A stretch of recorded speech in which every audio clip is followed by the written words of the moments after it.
कश्मीरी पंडित और मुसलमान। और इस पर बात करने के लिए मेरे साथ स्टूडियो में बड़े सारे मेहमान तो हैं ही, लेकिन ऑडियंस भी है और खुद कश्मीरी पंडित भी है जो आज अपना दर्द बोलेंगे।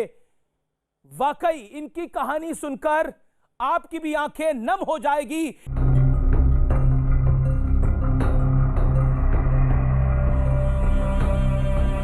यहाँ से इंसान सुबह निकलता था, पता नहीं चलता था शाम को आएगा वापस कि नहीं आएगा वापस। रिश्तेदार बोलते थे उस वक्त, सब जब चले गए तो हमें बोल रहे थे कि आप लोग भी आ जाओ, मगर उसके डैडी नहीं मानते थे हमें। वो बोलते थे जहाँ मरना होगा मरेंगे। 19 जनवरी 1990 भारत के इतिहास में ये वो काला दिन है जिसके दाग शायद कभी मिट सकेंगे। ये वो काला दिन है जब लाखों कश्मीरी पंडितों को उनके घरों से खदेड़ दिया गया। ये वो काला दिन है जब लाखों कश्मीरी पंडितों को अपने ही देश में शरणार्थी के तौर पर रहने को मजबूर होना पड़ा। दिल्ली में निकली तो मैंने अपने भाई को वहां देखा नीचे गिरे हुए, तो मैंने उसको उठाया और बुलाया, सतेश सतेश, मगर वो कुछ नहीं बोला। कोई मुसलमान नहीं आया था हमें बोलने के लिए। पोस्टर देके फिर पुलिस गई सिविल वार्डी में देखने के लिए, तो वहाँ उन्होंने लिखा था उसमें कि हमने उनको मारा, जहलम में डाला हमने उसको, मगर हमें आज तक बॉडी का पता ही नहीं चला। आजादी के बाद भारत के साथ एक के बाद एक 3 युद्ध हारने के बाद पाकिस्तान ने भारत में आतंकवाद को बढ़ावा देना शुरू किया। पाकिस्तान ने कश्मीर को दरवाजे के तौर पर इस्तेमाल किया और इसमें उसकी मदद कश्मीर में रहने वाले पाक परस्त अलगाववादियों ने की। कश्मीरी पंडित जो तन मन से हिंदुस्तान के साथ थे, वो पाकिस्तान को खटकने लगे और इसी के बाद शुरू हुआ कश्मीरी पंडितों का कत्लेआम। मुंह ढके आतंकी खुलेआम गोलियां बरसाते आगे बढ़ रहे थे। अखबारों में कश्मीरी पंडितों को अपने घर बार छोड़कर जाने की चेतावनी दे रहे थे। कैसा दर्दनाक मंजर था वो, जैसा भी था, पर दर्दनाक, बहुत दर्दनाक। हम उनके पड़ोसी, हमने हाथों से वो लाशें उठाए, उनका क्रियाक्रम सब कुछ किया। जरा सोचिए कैसा वो मंजर रहा होगा। जरा सोचिए उन कश्मीरी पंडितों के जहन में क्या चल रहा होगा जो मस्जिदों से 3 नारे लगातार सुन रहे थे। कश्मीर में अगर रहना है, अल्लाह ओ अकबर कहना है, यहाँ क्या चलेगा? निजाम मुस्तफा, हम बनेंगे पाकिस्तान, हिंदू औरतों के साथ हिंदू मर्दों के बिना। देखिए, जम्मू कश्मीर में स्थिति अब सामान्य हुई है। कश्मीरी पंडित को ज़्यादा इंतज़ार नहीं करना पड़ेगा। हमने हमेशा आवाज़ उठाई, कश्मीरी पंडितों के वो हमारे पार्ट हैं, वो हमारे ज़िंदगी के एक हिस्से हैं, वो कश्मीरी है, हम वेलकम करते हैं, हम चाहते हैं कि वो वापस आए। शायद ही कोई उदाहरण है जिसमें भागते हुए, डर से कांपते हुए किसी भी परिवार को किसी ने भी रोका। जो हितैषी थे उन्होंने कहा कि हमने ये सुना है मस्जिद में, हमने ये सुना है मोहल्ले में, हमने ये सुना है बाजार में, दुकान पर, अब आप चले जाएं तो अच्छा है। जम्मू कश्मीर प्रशासन मूक दर्शक बना हुआ था। पुलिस मानो नदारत थी। हैवानियत का नंगा नाच सड़क पर खेला जा रहा था। पंडित टीकालाल टपलू की नृशंस हत्या आज भी हर हिंदुस्तानी को झकझोर कर रख देती है। पेशे से वकील और बीजेपी के बड़े नेता पंडित लाल टपलू की 14 सितंबर 1989 को JKLF ने हत्या की थी। इसके कुछ ही दिन बाद हाईकोर्ट के जज जस्टिस NK गंजू को गोली मार दी गई। 80 साल के कवि पंडित सर्वरानंद प्रेमी और बेटे को अगवा कर लिया गया। कुछ दिन बाद उनका शव फांसी के फंदे पर लटका मिला। आंखें निकाल दी गई थी। शरीर पर चोट के गहरे निशान थे। श्रीनगर मेडिकल कॉलेज में काम करने वाली कश्मीरी पंडित नर्स की गैंगरेप के बाद पीट पीट कर हत्या कर दी गई। एक और महिला को रेप के बाद लकड़ी काटने वाली मशीन से चीर दिया गया। ये लिस्ट सिर्फ इतनी ही नहीं है। न जाने कितने कश्मीरी पंडितों की जुबान काट दी गई, न जाने कितनों की आंखें निकाल दी गई। हम छोटे छोटे बच्चों को तीसरे चौथे मंजिल में छुपा के रखा था। औरतें भी थी, वो भी, उनको भी हमने छुपा के रखा। लड़कियां थी हमारे घर में, 2-4 लड़कियां थी। तो उन्होंने बोला और इन लड़कियों को और औरतों को हमारे साथ भेज दो, हम तुम्हें अभी जलाएंगे।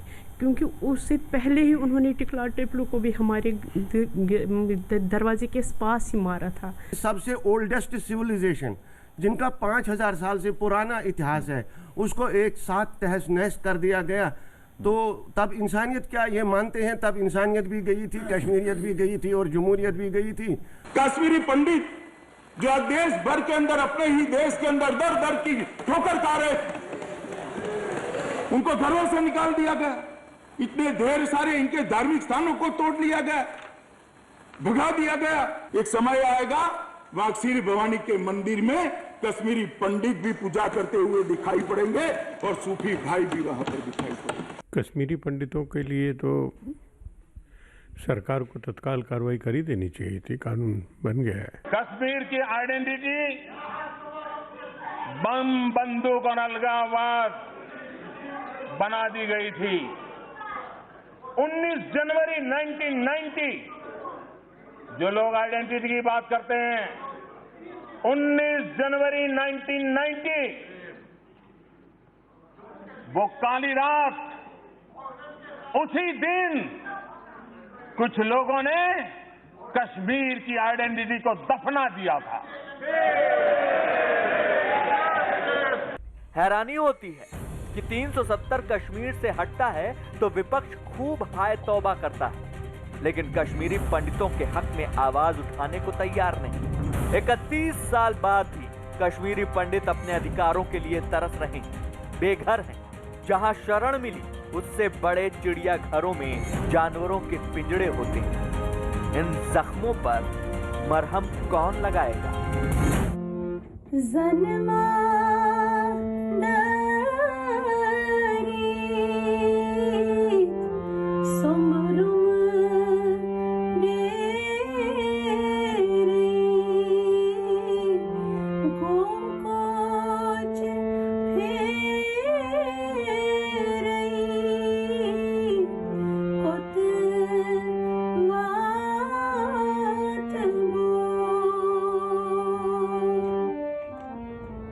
दुनिया के इतिहास में शायद ही ऐसा पहले कभी हुआ होगा जब अपने ही देश में लाखों लोग शरणार्थी के तौर पर रहे हैं। कश्मीर से करीब 4 लाख कश्मीरी पंडितों को अपना घर छोड़ना पड़ा था।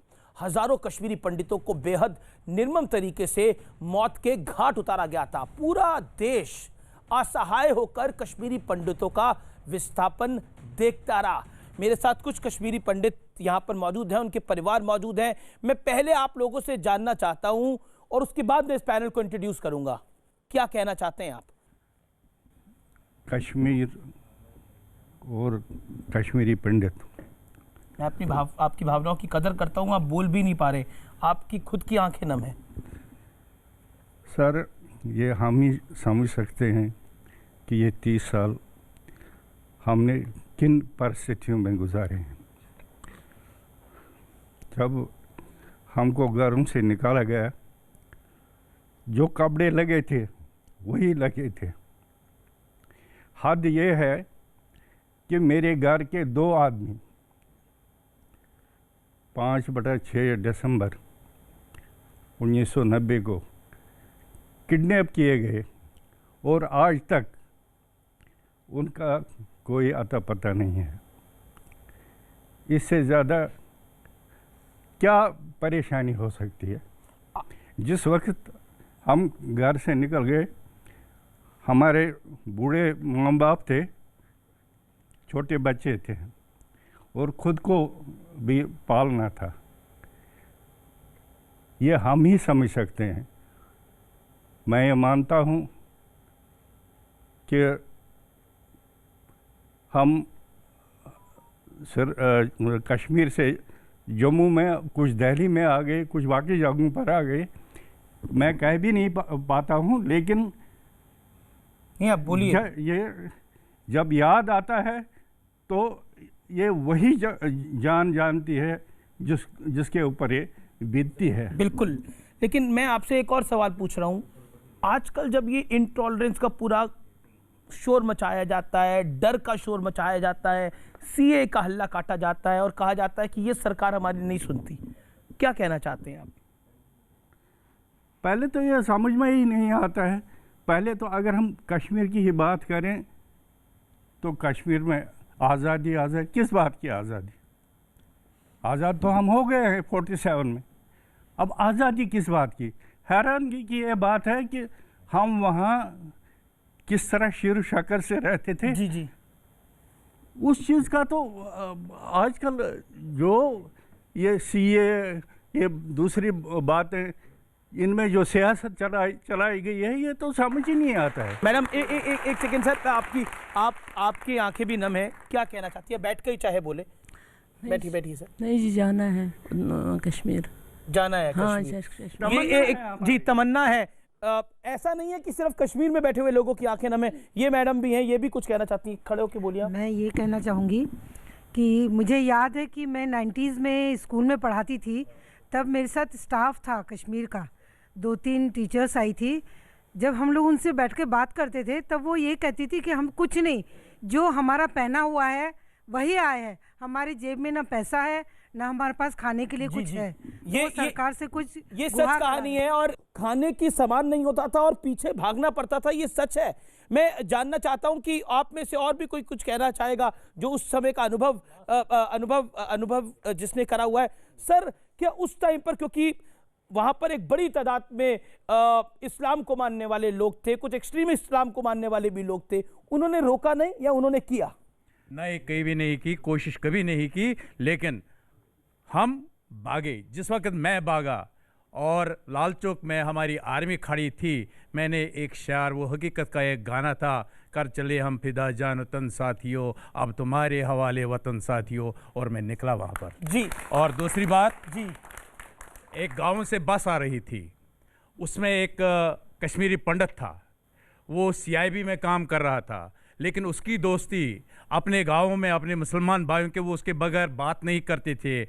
ओपन 10 बजे वो DP पर निकला, बस में, सिटी बस में था, और वहाँ पर उन्होंने क्या किया, मुसलमानों को नीचे उतार कर उसको वहाँ पर गोली लगाई। वो भी वहाँ पर, वो मैं आम मुसलमान नहीं था, वो भी उसमें आतंकवादी बैठे थे जिन्होंने उसकी हत्या की। और ये पहले से ही, मैं आप ओपन, यहाँ शाहनवाज साहब बैठे हैं, मैं इनको भी ये बोलना चाहता हूँ, जो भी वहाँ रिजी में आ गई, उन्होंने हमको पहले से ही ख़त्म कर दिया और लैंड टिलर्स किया। आज के डेट तक हमको उसका मुआवजा नहीं मिला जी। और वो हमेशा कोशिश करते थे, चाहे वो कांग्रेस थी, चाहे वो नेशनल कॉन्फ्रेंस थी, चाहे वो PDP थी, उन्होंने कभी भी कश्मीरी पंडित को वो सहानुभूति कभी नहीं दी, कुछ वो ऐसे थपथपी नहीं दी कि भाई हम आपके साथ जी। मैं अब इस डिबेट को ओपन करता हूं। मुझे लगता था कि आज ऑडियंस के साथ मैं शुरुआत करूंगा और मेरे साथ मौलाना अंसार रजा है, उनका अभिनंदन करते हैं। मेरे साथ सुबुही खान है, उनका अभिनंदन करते हैं, सुप्रीम कोर्ट की जानी मानी वकील हैं। मेरे साथ निशांत वर्मा है, कांग्रेस की आइडियोलॉजी को सपोर्ट करते हैं,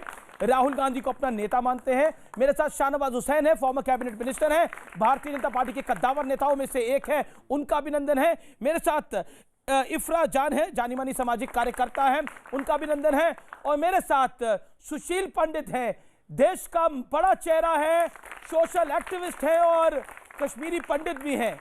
सुशील पंडित, आप तो आज के दौर को भी देख रहे हैं और 30 साल पुराने दौर को भी देखा था। कश्मीरी पंडित और मुसलमान, आज का विषय यह है, क्या कहना चाहते हैं? 40 सेकंड आपके।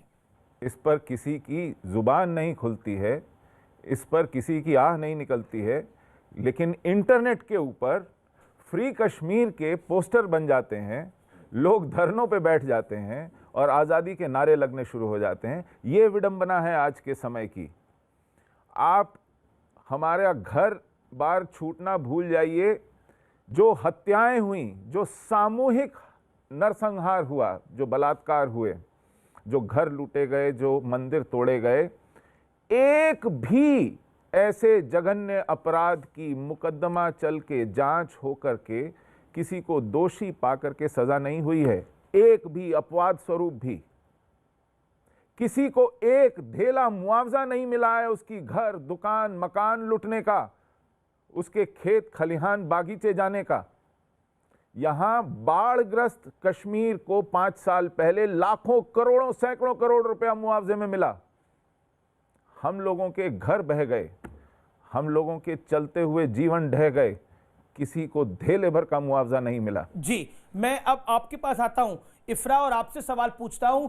फ्री कश्मीर के पोस्टर लहराए जाते हैं, और आईसी घोष कहती हैं कि ये लड़ाई तो मोदी सरकार ने कश्मीर से शुरू करी है, तो कश्मीर तो सबसे पहले है। देखिए, जब 1989 में कश्मीरी पंडित एथनोसाइड हुआ था, तब सरकार किसकी थी? वीपी सिंह की थी, और सरकार के समर्थन में जनसंघ था।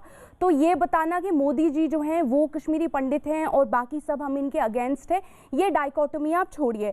हम लोग आप जो तो मोदी जी और उस पर आ गई, 89 की सरकार पे आ गई। कहा ना, सवाल मैंने मोदी पूछा था कि यह कश्मीरी पंडितों के ऊपर सवाल मैंने पूछा था, ये लड़ाई तो कश्मीर से शुरू हुई है। कैसे लड़ाई कश्मीर से शुरू हुई है? आज आपको इंटॉलरेंस दिखाई देती है ना?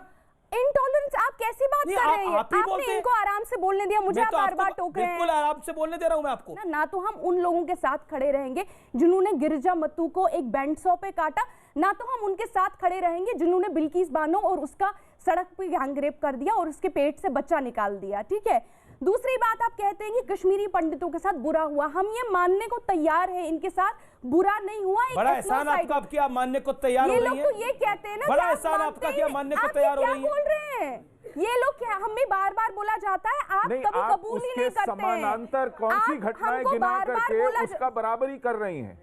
हमको बार बार बोला बराबरी है चीजों की। आप बराबरी करना चाहते हैं जो उनके साथ उस दिन हुआ, जो हम लोग 1993 में पैदा हुए, अब आप हमारे साथ वही करना चाहते हैं। अगर करना चाहते हैं तो बोल दीजिए।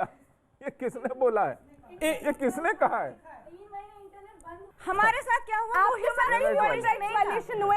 ये जरूरी है कि एक के साथ ह्यूमन राइट्स वायलेशन हुआ। वो ह्यूमन राइट्स वायलेशन क्यों नहीं थे? ह्यूमन राइट्स वायलेशन घर बार छोड़ के अपने अपनों को हमने मतलब हमारे सामने काट के जो भी मतलब जितना भी जो भी जेनोसाइड हुआ वो हमने सहा। वो कश्मीर मतलब वो कश्मीरियों के साथ जो भी हुआ वो ह्यूमन राइट वायलेशन नहीं है। आपके साथ जो हुआ वो ह्यूमन राइट्स वायलेशन था। कभी हमारे लिए कोई भी खड़ा नहीं हुआ, किसी ने भी आवाज नहीं उठाई कि कश्मीरी पंडित के साथ ये हुआ। जी बात आप मेरा उसको जस्टिफाई करेंगे 2002 के दंगे से, उसको जस्टिफाई करेंगे बिल्किस बानो से। आप कंपेयर करके जस्टिफाई तो कर रहे हैं, रैशनलाइज कर रहे हैं। से सवाल पूछा, 30 सेकंड दे दीजिए, फिर शाहनवाज हुसैन और अंसार रजा।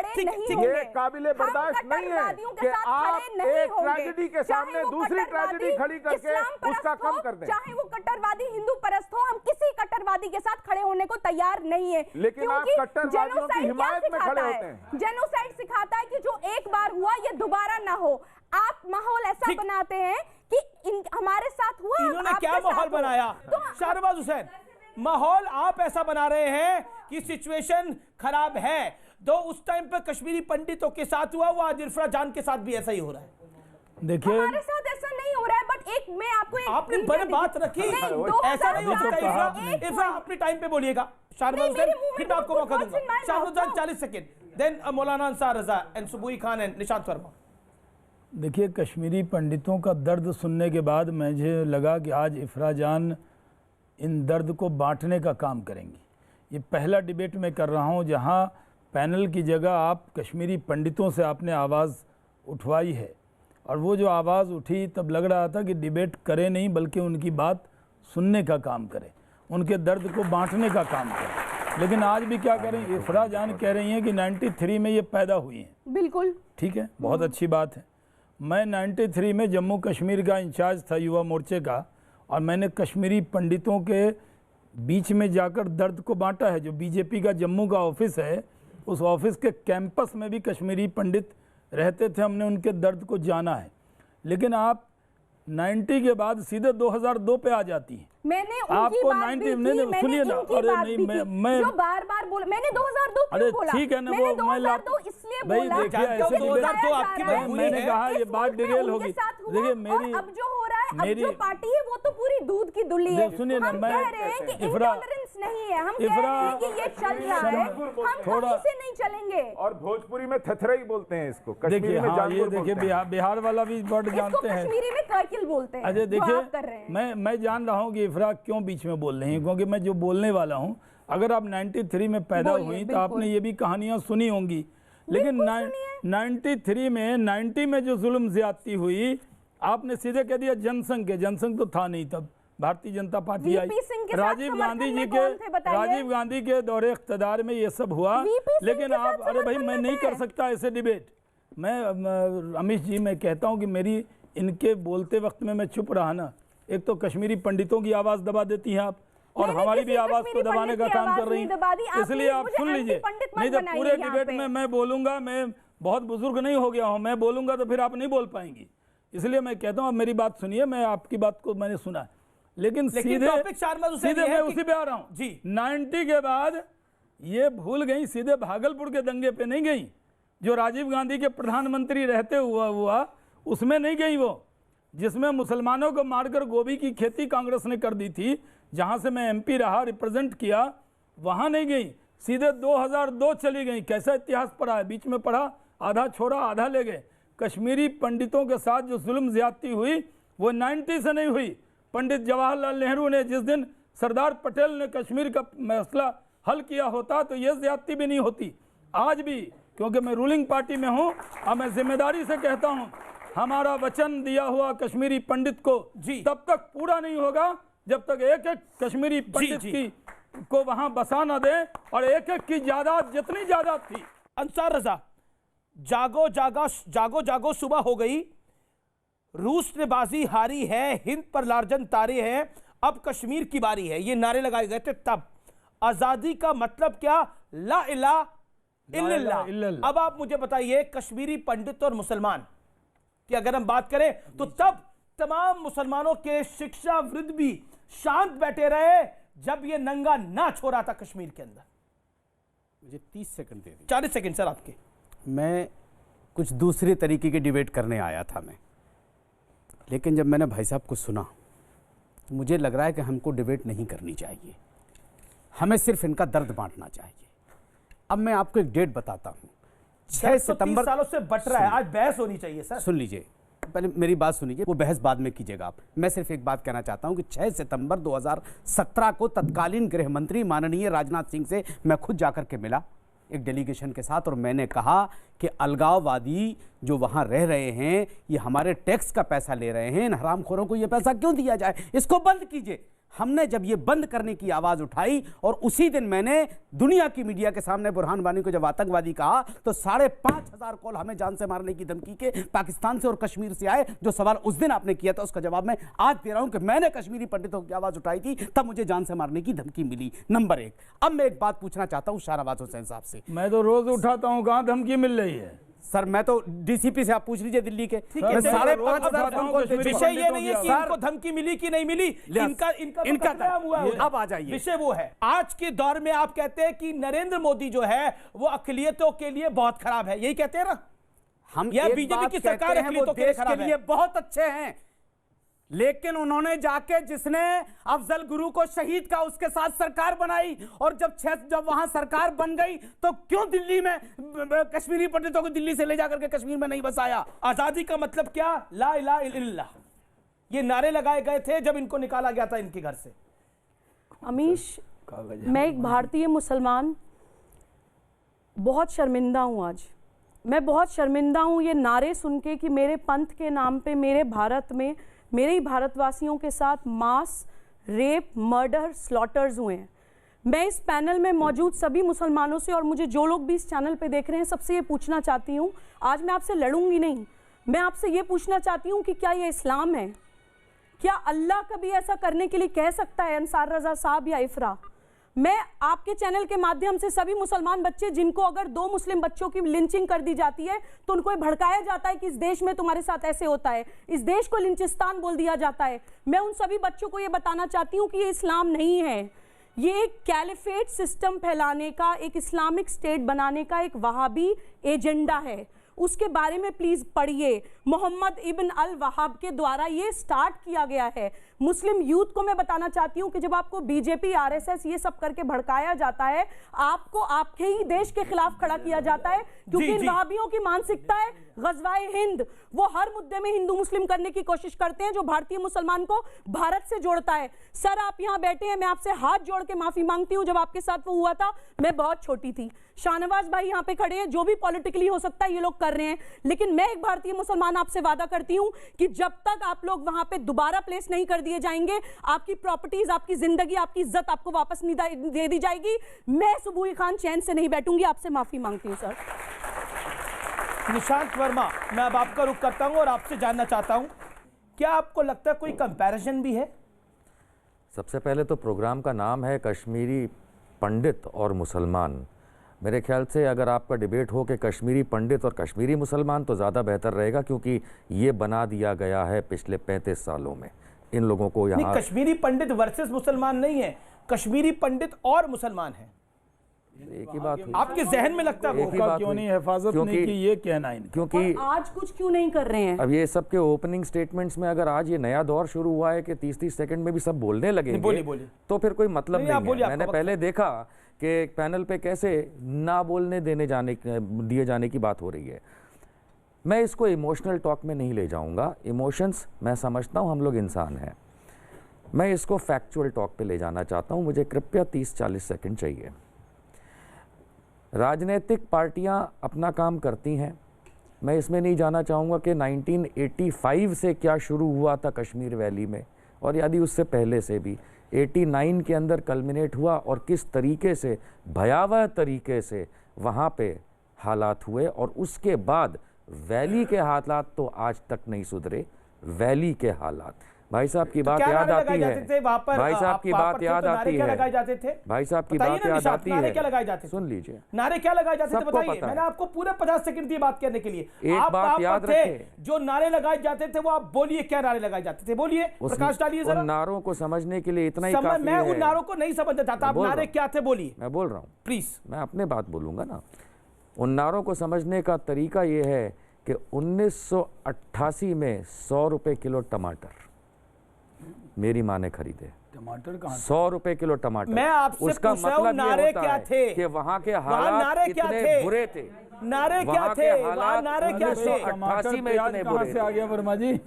सर 1988 में। इसको महंगाई से क्यों जोड़ रहे हैं वर्मा जी? महंगाई नहीं बता रहा हूँ मैं, महंगाई नहीं बता रहा हूँ। 1988 में उस वक्त खड़े होके बोलिए, अल्लाह अकबर, क्या चाहते हैं? आजादी। उस वक्त और मैं ये जानना चाहता हूं, कोई नहीं बता, आप नहीं बता रहे नारे क्या लगाए जा रहे थे, आप वहां थे। एक सेकंड बोलिए आप 30 सेकंड। अमीश, ये लोग नारों की बात कभी नहीं करेंगे, क्योंकि उससे इनका पूरा एजेंडा एक्सपोज हो जाएगा। इनकी सारी राजनीति ही उन नारों पर चलती है। नारा लगता था, अगर कश्मीर में रहना होगा तो अल्लाह अकबर कहना होगा, ये नारा लगाया जाता था उधर। उसके बाद ए जालिमो, ए काफिरो, कश्मीर हमारा है, तुम्हें यहां से जाना है, ये नारा लगाया जाता था। अमीश, जो पिछले, प्लीज मुझे बात पूरी करने दीजिए। अब जो पिछले 60-70 साल जो सरकारें चली हैं, उनकी हमेशा राज सत्ता उस स्पेसिफिक कम्युनिटी को अपीज करके चली है। उस अपीजमेंट की वजह से वो एक जिहाद फैलवा देंगे देश में, लेकिन कभी भी युवाओं तक ये पहुंचने नहीं देंगे कि कौन से नारे लगते थे। मुसलमानों को खासतौर से जानना चाहिए कि आपके पंथ के नाम पे आपके देश के टुकड़े, वही इरफा जान, वही आजादी के नारे लगते हैं शाहीन बाग के अंदर। हमें चाहिए चिन्ना वाली आजादी। और आप मुझे बताइए, यही आजादी के नारे तो कश्मीर में लगा करते थे, जिसके बाद यहाँ वहां से कश्मीरी पंडितों को बेघर कर दिया गया। आपको बता देती हूँ, अगर कश्मीरी पंडित जो थे ऑलमोस्ट अनऑफिशियली 1500 मरे, ठीक है ना। 2004 में अनऑफिशियली कश्मीरी मुसलमान उसी कॉन्फ्लिक्ट में कितने मरे? 75,000। छठी सिंहपोरा, एक सेकंड, सिखों के साथ छठी सिंहपोरा में क्या हुआ? कश्मीरियों की मौत पर हिंदू मुस्लिम में कहना सही नहीं है। आप मुझे क्यों लाते हो, बोलने नहीं देते हो? आप लोग एक फेलो क्या किसी कश्मीरी पंडित ने किसी को मारा है? ये जितना हमारे साथ हुआ है, किसी को मारा, जितना हमारे, हम कुछ भी कर सकते थे, हम भी टेररिस्ट बन सकते थे, हम भी, क्या किसी एक ने मारे हैं? अपनी जगह बैठिए मैडम, प्लीज थोड़ी, ठीक है। अब मैं आपकी बात को रखने को मौका दूंगा। सर प्लीज बैठिए, मैं समझ रहा हूँ आप इरफा की बात पर आपको आपत्ति है, आपने क्या कहना चाह रही है? मुझे बात रखने का उनकी भी भावना है। आप 5 सेकंड सवाल सुनिए। मिलिटेंसी को अपनाया तो ये हो गया, जो आप कह रहे हैं कि उनके साथ भी मतलब वो भी, उनका भी मर्डर हुआ है, व्हाटएवर, तो हम डिजर्व करते थे। No you don't deserve, but आपने क्यों उनका साथ दिया? आपने उनका साथ दिया, हमने मिलिटेंसी का साथ नहीं दिया। ठीक है। आप भाई कश्मीरी पंडितों का क्या कसूर था? ठीक है सर। 75,000 मुस्लिम्स मरे। छठी सिंहपोरा, एक सिखों का ऐसा हुआ जहां 44 सिख एक साथ मारे गए। सवाल यह है कि कश्मीर का जो कॉन्फ्लिक्ट इंडस्ट्री चली है उसमें कोई नहीं बचा है। आप देखिए, जिसको आज आप नेशनल कॉन्फ्रेंस पीडीपी को गालियां मारते, उनके कितने वर्कर मर रहे हैं। उनके वर्कर, कोई त्राल अनंतनाग में नहीं रहता है, सब राजबाग में रहते हैं क्योंकि वहां डर है। वहां कौन नहीं मरा है भाई? बात को सुना गया। 40 सेकंड। अब सुशील पंडित आपका 1 सेकंड सर। सुशील पंडित, ये जो आंकड़ेबाजी का खेल चल रहा है कि आपके इतने मरे और हमारे इतने मरे, ऐसा क्यों हो रहा है? सही सवाल पूछा। मुझे आप एक कश्मीरी पंडित का नाम बता दीजिए जिसने एक भी मुसलमान को मारा हो, एक भी मर्डर किया हो, एक भी हत्या की हो। किसी भी एक कश्मीरी पंडित ने हथियार उठाकर एक भी कश्मीरी मुसलमान को मारा हो? मैं आज चुनौती देता हूं, मुझे वो नाम बता दीजिए, वो हादसा बता दीजिए। और कहां जो 40-50 जितने भी हजार मुसलमान कश्मीर में मारे गए, अगर कलाशनिकोव कोई उठाएगा, अगर ग्रेनेड उठा करके इस देश के खिलाफ बगावत करेगा, अगर आर्मी को एनकाउंटर करने पर मजबूर करेगा, अगर वहां पर रॉकेट लॉन्चर चलाएगा, अगर वहां पर ब्यूरोक्रेसी को, जजेस को, पत्रकारों को मारेगा, निसहाय लोगों का सामूहिक नरसंहार करेगा, यह देश क्या चुपचाप देखता रहेगा? अब जवाब दे लीजिए। वहां पर जिसने बंदूक उठाई, जिसने हिंसा की, जिसने देश के खिलाफ विद्रोह किया, वो मारा जाएगा। वो आज भी मारा जाएगा, वो फांसी पे लटकाया जाएगा। इसका ठीक है। इस सुशील पंडित जी ने जो बोला है, इसके दो पहलू हैं। मैं आपको 30 सेकंड का मौका दे रहा हूं। इसके दो पहलू हैं। एक पहलू ये है कि जिन्होंने ऐसा किया और जिन्होंने गलतियां की उनको गोली मारी गई, तो ये बोलना कि कोई जस्टिस हुआ ही नहीं, ये गलत है। मिलिटेंट्स को नहीं, मैंने आपको नहीं टोका। नहीं, आपने जवाब मांगा, मैं आप जवाब देता हूं। दूसरी बात, ये दो आंकड़ों की बात है। नहीं, ये डर क्यों रहे हैं आप? जवाब मुझे बहुत नहीं, आपसे बहुत डर लगता है। कश्मीर में भी आपसे डर लगता था, यहाँ भी डर लग रहा है। आप सुनना क्यों नहीं चाहती हैं? आप सुनना क्यों नहीं चाहती हैं? इस देश में ये वकील रही हैं, ये कहती हैं कि अदालतों में फैसला नहीं होगा, किसी को गोली मार देगी वो न्याय हो जाएगा, मुकदमा नहीं चलेगा। दर्द सुनिए पंडितों का। डेड बॉडी को आप अदालत में लेंगे, आप कहते हैं बिट्टा कराटे की डेड बॉडी है क्या? यासीन मलिक की डेड बॉडी है क्या? यासीन मलिक को तो किसने मारा है? उसको फांसी क्यों नहीं लगी है? उस पर मुकदमा क्यों नहीं चला है? शाहनवाज जी आपकी बात आ रहा हूं। फिर मौलाना अंसार साहब मैंने भी अपनी इंतजार करिए। उठाएगा वो मारा जाएगा। शाहनवाज देखिए ठीक है, शाहनवाज हुसैन देखिए क्या है, एक 90 के बाद भी कलाशनिकोव उठाई गई है। 2000 अरे कश्मीरी पंडितों को यहाँ क्यों डरा रही है? यहाँ कश्मीरी पंडितों को मत डराइए। भारत की राजधानी में डराने का काम मत कीजिए। किसको नहीं है ये जनता करेगी। ये व्यक्ति बेशरम है, सुशील पंडित बेशरम है। ये जनता तय करेगी कौन बेशरम। आप मुझे एक बात बोलिए, इन्होंने मुझे कहा कि आपने कलाशनकोव उठाई है, क्या ये बेशर्मी की बात नहीं है? मैं यहाँ पे कलाशनकोव उठा के आई हूँ। मैंने आपको नहीं बोला, आपने साफ बोला। मैंने कहा जो कलाशनिकोव उठाएगा वो करेगा। नहीं, I am not going to accept this. आप हर किसी को टेररिस्ट बना रहे हैं। जो भी कोई मुसलमान है ये टेररिस्ट है। किसने बोला आपको? नहीं, ये चीज नहीं है। कौन सा नाटक कर रही हैं आप? नाटक कर रहे हैं। आप नाटक पे उतर आई हैं। आप नाटक कर रही हैं, रोटी का नाटक कर रही हैं। इसको मैंने कब बोला? गलत पहलू पे लेके जाया जा रहा है। एक सेकंड मैं बोलना चाहती हूं। अंसार रज़ा, ठीक है, आप 10 सेकंड। आप झूठ यहाँ पे शाहनवाज साहब भी खड़े हैं, यहाँ पे शाहनवाज साहब भी खड़े हैं और मैं भी खड़ी हूँ। कोई मुसलमानों को यहाँ पे टेररिस्ट नहीं बनाया जा रहा है। बात को गलत रंग देने की कोशिश मत करिए इफ्रा। ठीक है, आपने अपनी बात को रखा। अब मौलाना अंसार अपनी बात को रखिए। अंसार रज़ा जी बोलिए। मेरी बारी है? बिल्कुल आपकी बारी है। क्या आपको लगता नहीं है कि उस टाइम पर एक बड़ा वर्ग शांत बैठा रहा, चुप बैठा रहा और सब कुछ होते हुए देखते रहा? क्यों नहीं गए कश्मीर बचाने के लिए? कश्मीरी पंडितों को सिर्फ बयान देंगे? मौलाना साहब ये भी बताइए, अगर इस्लाम मजहब ये बताता है मासूम लोगों का कत्ल होता रहे और आप जाकर राजनाथ सिंह से 2017 में मिले, क्या 90 में जामा मस्जिद से या बड़े बड़े इमाम या दारुल उलूम देवबंद इसने फतवा क्यों नहीं दिया कि मासूम लोगों को क्यों मारा जा रहा है? क्या आज धरना दे रहे हैं आप शाहीन बाग में? नहीं, मेरा वाजिब सवाल है मौलाना साहब से। जब कश्मीरी पंडित मारे जा रहे थे तब आप क्यों नहीं गए थे बचाने के लिए? रुकिए, देखिए ये कोई शराफत से बात सुन रहा है तो उसको बोलने नहीं दिया जाएगा। नहीं, ये गलत हो रहा है। एक इरफान जान, आपने काफी बोला, शाहनवाज ने सवाल पूछा। ऐसा है, मुझे इजाजत दे दीजिए, मैं चला जाऊं। अंसार रज़ा, देखिए आपकी मर्जी है, कश्मीरी पंडितों की बात हो रही है, आपको जाना है, आप जा सकते हैं। कश्मीर तब नहीं गए कश्मीरी पंडितों को बचाने के लिए, जवाब दीजिए। आज जिम्मेदारी से भाग रहे हैं। देखिए, मैं सबसे पहली बात तो एक बात कहना चाहता हूं कि जब आपने कश्मीरी पंडित और मुसलमान इशू रखा है तो इसको खुदा के वास्ते भाजपाई और कांग्रेसी मत बनाइए, इनके दर्द को समझिए, सब लोग इस बात को समझे। कौन बना रहा है भाजपा? देखिए आप बीच में मत बोलिए भाई, हम आपसे बहुत तंग हैं। जबरदस्त हर चीज में कूद जाती हैं आप, हर चीज में कूद जाती हैं आप। अरे किसी को बोलने तो दीजिए भाई, आप महिला हैं, हम आपकी इज्जत कर रहे हैं, हर चीज में कूद जाती, हर चीज में वो बोले तो कूदे, वो बोले तो कूदे, हम बोले तो कूदे। आज तक नहीं कूदे थे, देश यहाँ तक पहुँच गया। अरे भाई मैं नहीं कर पाऊंगा। क्या उम्र है आपकी? आज तक क्यों नहीं आ पाए इन मुद्दों के ऊपर? क्यों नहीं आपने बोला कि नहीं मेरे पंथ के नाम पे मेरे देश के टुकड़े नहीं होंगे? शाहनवाज भाई ने एक सवाल किया और इन्होंने बड़ी जज्बाती बात की कि मैं उस वक्त तक चैन से नहीं बैठूंगी जब तक ये लोग वापस नहीं चले जाएंगे, मजाक उड़ा रहे हैं। मिल जाता। मजाक नहीं उड़ा रहा हूं मैं, शाहनवाज भाई से हाथ जोड़ के एक गुजारिश कर रहा हूं कि मोदी जी की सरकार है, मुझे आज डेट बता दीजिए कि कश्मीरी पंडित किस तारीख तक कश्मीर पहुंच जाएंगे। जवाब देना चाह रही जो हूं। मैंने सवाल किया आपका नाम शाहनवाज हुसैन नहीं है। ये देखो फिर कूद गई, फिर कूद गई, फिर कूद गई है, फिर कूद गई है, फिर कूद गई है।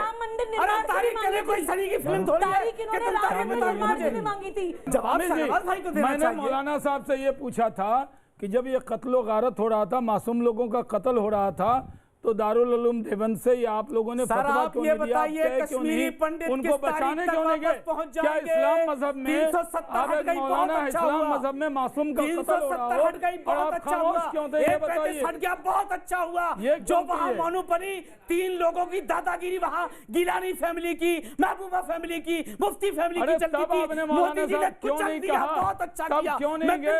पूरे हिंदुस्तान का मुसलमान क्यों नहीं खड़ा हुआ? ये बताइए। ठीक है, सवाल से अंसार रजा, जो आप तारीख नरेंद्र मोदी से पूछ रहे हो, ये तारीख सोनिया गांधी से पूछी थी क्या? क्यों उस वक्त ये बात हुई थी क्या? उस वक्त 370 थी क्या?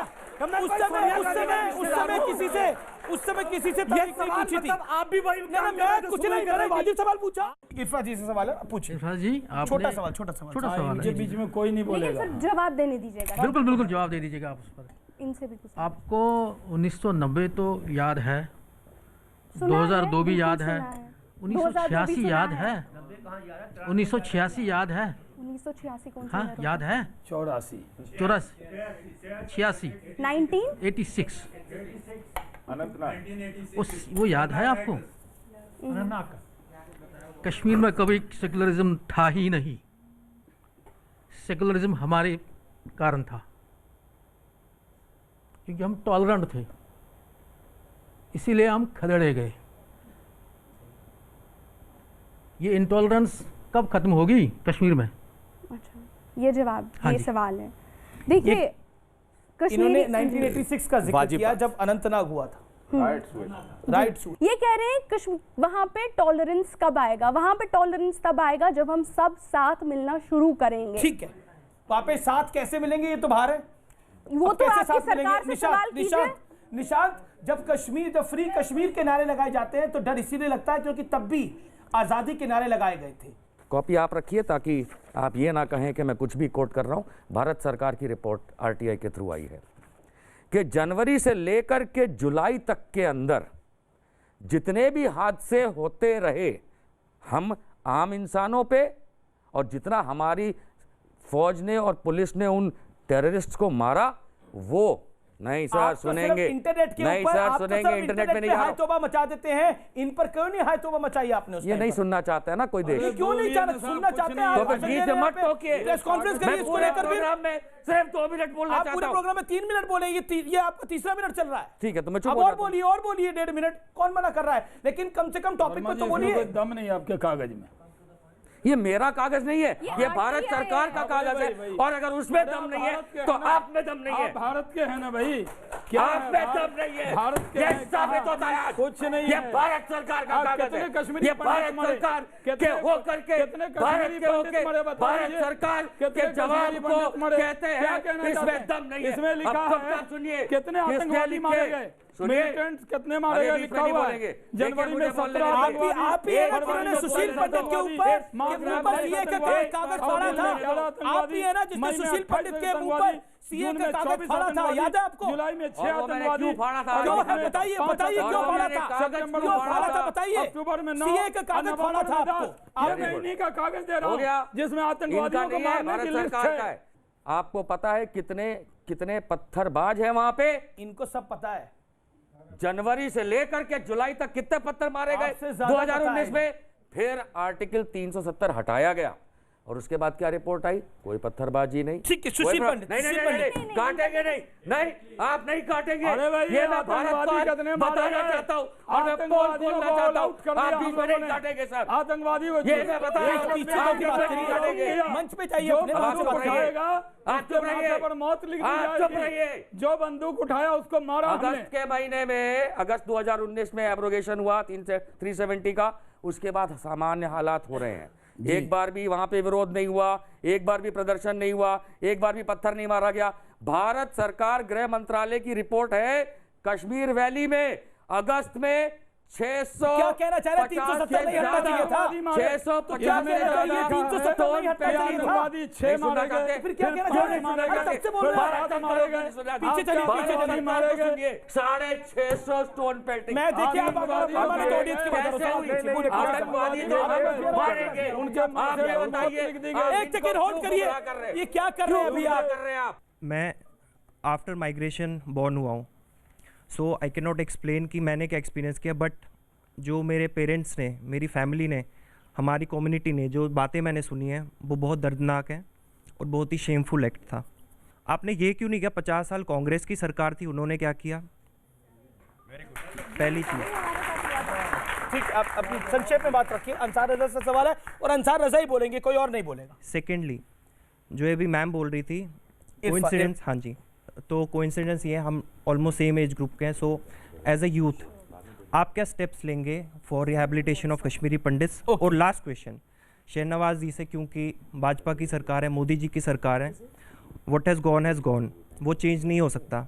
सो गोइंग फॉरवर्ड हमारा रोड मैप क्या है? आप एग्जैक्टली ऑन ग्राउंड, क्योंकि हमें कुछ दिख नहीं रहा, बहुत सुना ब्लूप्रिंट बन गया है, ये बन गया, स्मार्ट सिटी बन रही है, ये बन रही है, बट एग्जैक्टली ऑन ग्राउंड पे क्या हुआ है जी, और आगे आपका रोड मैप क्या है? अच्छा सवाल। मैं चाहता हूं कि तमाम तीनों लोग अब 20-20 सेकंड में इसका जवाब दें, स्टार्टिंग फ्रॉम हमसे शुरू करें। जी जी। कांग्रेस ने भी गलत किया है और भाजपा ने भी गलत किया है, लेकिन दुख जो हुआ है वो कश्मीरी पंडितों को हुआ है। ठीक है, हो गया। शाहनवाज हुसैन आप क्या करेंगे? शाहनवाज हुसैन आप क्या करेंगे? देखिए, बहुत सेंसिटिव डिबेट आज आपने की है और मैं दुख जताता हूं कि जितनी जिम्मेदारी से नीचे लोगों ने बात की है उतनी जिम्मेदारी से हम लोगों ने यहाँ बात नहीं की, क्योंकि 370 समाप्त हुआ है जी। जम्मू कश्मीर के अंदर पूरी तरह शासन कंट्रोल में है, स्थिति अच्छी हुई है। कश्मीरी पंडितों को जो मैंने ओपनिंग रिमार्क में कहा था, जब तक मोदी जी चैन से नहीं बैठेंगे, जब तक इनको वापस उसी इज्जत के साथ बसा नहीं देंगे। फिलहाल सुबह ही काफी देर से नहीं। मैं आपसे बहुत छोटी हूँ सर, आपकी कम्युनिटी की हूँ, आपसे सबके सामने, पूरे देश के सामने पूछना चाहती हूँ, आपने कभी जाके मुसलमान बच्चे को ये क्यों नहीं बताया कि बच्चों पढ़ो वहाबिज्म क्या होता है, बच्चों पढ़ो गजवाए हिंद क्या होता है, बच्चों पढ़ो कि तुम्हें क्यों भारत से तोड़ दिया जाता है। सच्चा मुसलमान वो नहीं है जो दूसरों को मारे, सच्चे मुसलमान वो है जिसकी जबान और हाथों से किसी का नुकसान ना हो। जवाब जवाब जवाब। फिर सुशील पंडित। लफ्ज़े वहाबियज्म पर जो दिग्विजय सिंह ने और माननीय मौजूदा रक्षा मंत्री राजनाथ सिंह साहब ने जो लफ्ज़ वहाबियत पर पार्लियामेंट में बहस की है, वो हमारा लफ्ज दिया हुआ है। तो आपको तो होश भी नहीं है कि आप ठीक कहा उस वक्त। हम ये कहते हैं वहाबियज्म आतंकवादियों की एक जड़ है, उसे खत्म होना चाहिए। आप एक हिंदुस्तानी से बात कर रही हैं, बात खत्म हो गई। ये इनको आप इन विषय पर आपको बोलना चाहिए जब नारे लगाए जाते हैं। मैं बोल रहा हूं, मैं कह रहा हूं कि छाती पर किसकी कब्र खुदे की क्या नारा लगाया जाता है? आईसी घोष क्या कहती है? ये लड़ाई तो कश्मीर की है। और सुशील पंडित मुल्क के लिए खतरा है।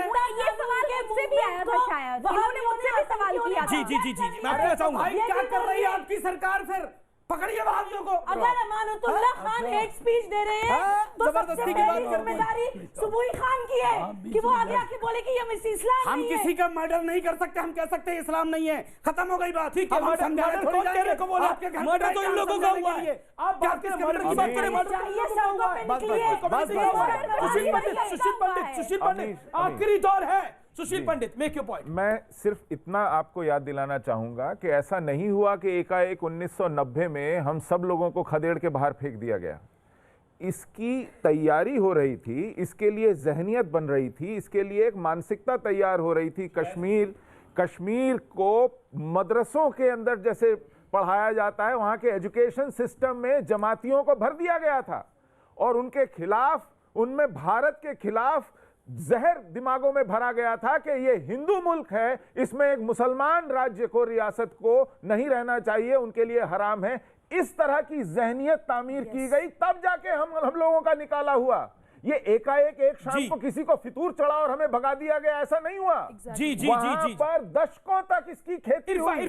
बुरहान वानी का बाप हेडमास्टर रिटायर हुआ स्कूल से, सोचिए उसने कितनी नस्लें बिगाड़ी होंगी। अब आप जवाब ले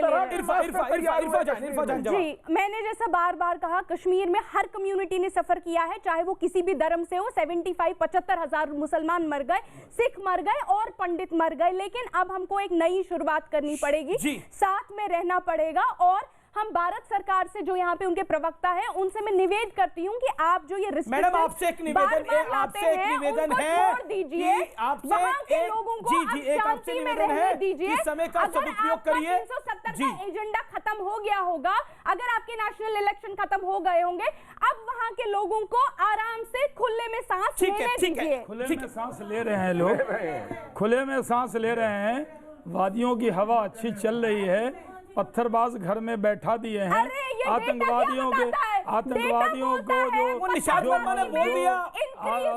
अब इनको तो बहुत शुक्रिया, मैं माफी चाहता हूँ, मैं अब नहीं आ पाऊंगा, मैं माफी मांगता हूँ आपसे। फिलहाल इतना ही इस बहस में इतना ही। लेकिन कश्मीरी, मेरा निवेदन है, लेकिन इनकी प्रताड़ना की कहानी आज के कंक्लूजन में, निष्कर्ष में यही बात मैं कहना चाहता हूं, कई बार इतिहास आपको कुछ सिखाता है और सीखना जरूर चाहिए। जो सीखता नहीं है, इतिहास उसे माफ नहीं करता। नमस्कार।